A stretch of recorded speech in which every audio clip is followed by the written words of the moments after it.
kota Tokyo yang padat hiduplah seorang pria tua bernama Oji-san Souta, seorang pemulung yang hidup sendiri. Setiap pagi ia berjalan menyusuri gang dan lorong mengais sampah dengan gerobaknya mencari botol plastik dan kaleng untuk dijual. Souta tidak punya keluarga, tidak punya rumah tetap. Hanya tenda kecil di bawah jembatan. Orang-orang sering menghindarinya, bahkan anak-anak takut padanya. Tapi ia bukan orang jahat, hanya seseorang yang dilupakan dunia. Suatu pagi yang dingin, ia menemukan sebuah kantong kresek hitam di dekat halte bus yang sepi.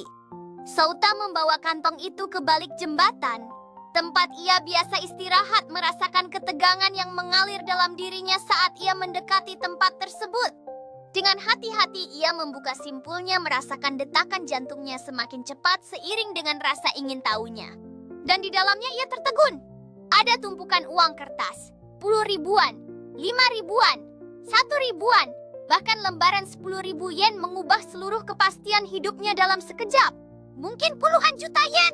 Tangannya gemetar, ketakutan dan kegembiraan bercampur aduk saat ia mencoba memahami situasi yang tidak terduga ini.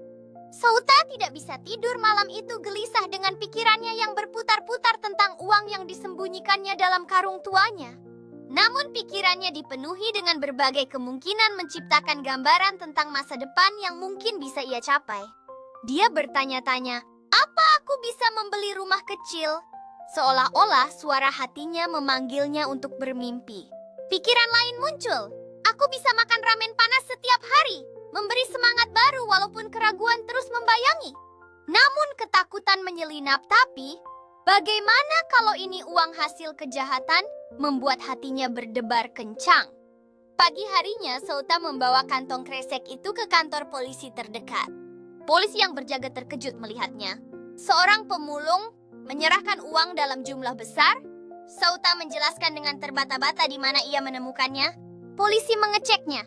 Tidak ada laporan kehilangan uang dalam jumlah seperti itu. Mereka mencatat identitas Souta dan berkata, jika tidak ada yang mengklaim uang ini dalam 3 bulan secara hukum, itu milik Anda. Souta hanya mengangguk. Hari-hari berlalu dan Souta kembali memulung, namun kali ini orang-orang mulai mengenalnya. Cerita tentang pemulung jujur tersebar di berita lokal, menarik perhatian banyak orang. Beberapa orang mulai memberinya makanan, menunjukkan betapa mereka menghargai kebaikannya.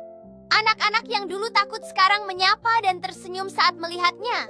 Seorang wanita dari toko roti bahkan memberinya roti setiap pagi, menambah kebahagiaannya. Souta tidak tahu apakah uang itu akan kembali padanya, namun ia sudah mendapatkan sesuatu yang lebih mahal. Tepat 3 bulan berlalu, Souta dipanggil ke kantor polisi di mana suasana tegang menyelimuti ruangan. Pak Souta, uang ini sekarang menjadi milik Anda secara sah, kata petugas memberikan harapan baru kepada Souta. Souta tidak percaya, ia hanya menunduk, meneteskan air mata, merasakan campuran kebahagiaan dan kelegaan yang mendalam. Ia tidak tahu harus melakukan apa, tetapi ia tahu satu hal. Ia ingin memulai lagi, mencari arah baru dalam hidupnya. Dengan bantuan polisi dan relawan, Souta akhirnya menyewa kamar kecil dan berhenti jadi pemulung, memulai hidup yang lebih baik. Kini Souta tinggal di apartemen mungil, tapi bersih, dikelilingi oleh barang-barang sederhana yang mencerminkan kehidupannya.